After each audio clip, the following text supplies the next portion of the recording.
Hello, class. I think it's about Wednesday night, February 8th, and I thought I'd do a quick little video to remind the class about Lesson 3 we are on now with settlers and Indians in the West this week. So just keep in mind there'll be some material to read, and as usual for graded assignments, a discussion forum to post in, as well as a 10-point quiz that'll be due as usual this Saturday just before midnight. And on the discussion forum, I think there's actually one student who is already, Crystal is already posted on there. But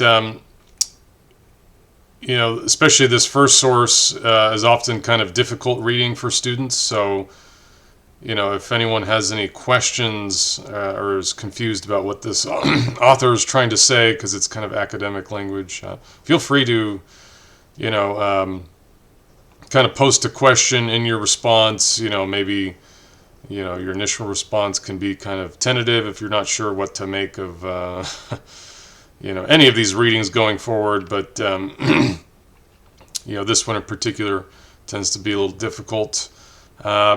I just want to say also with previous week's discussions, I'm really thrilled with the job everyone did on their forums, introducing themselves. I noticed in the introduction forum, a lot of the students really, really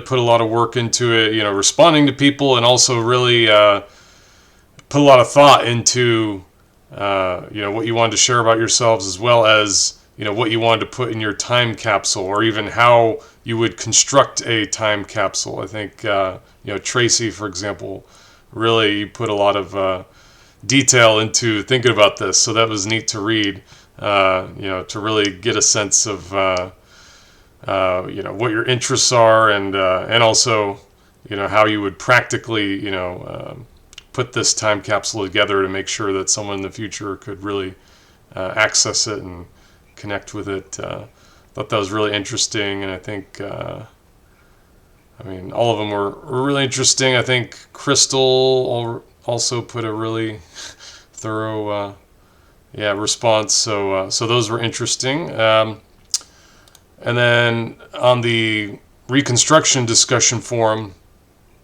also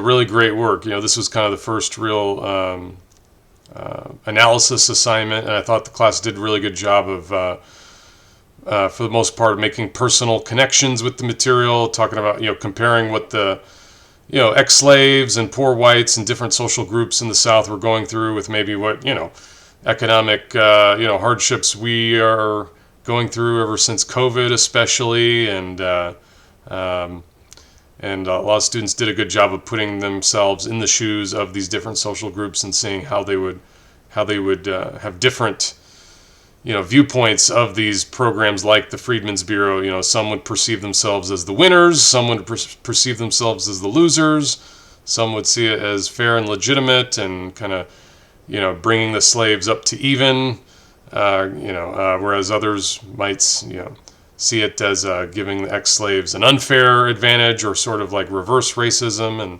And while I think it's inevitable that these sorts of sources will spark strong feelings, I was really impressed with how the class was able to view these things on the terms of people in the time period, to not overly judge them just based on our standards and values. But really putting yourselves in the shoes of, I think especially Olivia's post was very thorough in that way, looking at the different ways that different, like the former masters, their perspective on it, poor white farmers, their perspective on it, ex-slaves, their perspective on it.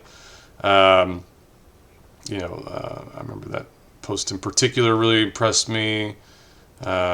Tracy's was very thorough. I think Joe's was very thorough, and really captured, and even drew some quotes out of the textbook, how some people viewed, Reconstruction as a revolution half accomplished. That was really the debate of, if we're going to if we're going to do this thing, why not go all the way and make sure there's lasting change so we don't have to do all this all over again? That was kind of the radical Republican view, which, in hindsight, arguably was kind of proven correct with how a lot of the same changes had to be attempted and had to be haggled over by the 1960s, because these problems were merely kind of kicked down the road and allowed to fester and allowed to, create further disunity in the country and generate understandable outrage and grievances, with the discriminations that came roaring back after the federal troops left the South in the 1870s. So I thought that was a really good quote to bring up to illustrate one particular viewpoint on Reconstruction, how it didn't even go far enough, arguably, and especially if you're going to listen to someone like Andrew Johnson, who wanted to really cut it short and do the absolute minimum possible. So yeah, this week we're on to lesson 3.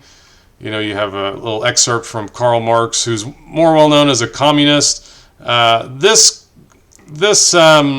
excerpt, he's not so much laying out his defense of communism here, although he does has some barbs or some criticisms to direct at capitalism. But he's actually, in a weird way, kind of praising America and its version of capitalism for offering substantially more opportunities to average working people than he thought capitalism typically offered workers back in Europe, where he was more familiar with the conditions. And he says, America's in a unique context where actually what he thinks are the normal rules of the game don't really apply, and American workers have a lot more leverage and a lot more opportunities because of the Western frontier. So it's kind of interesting seeing him kind of, celebrate America.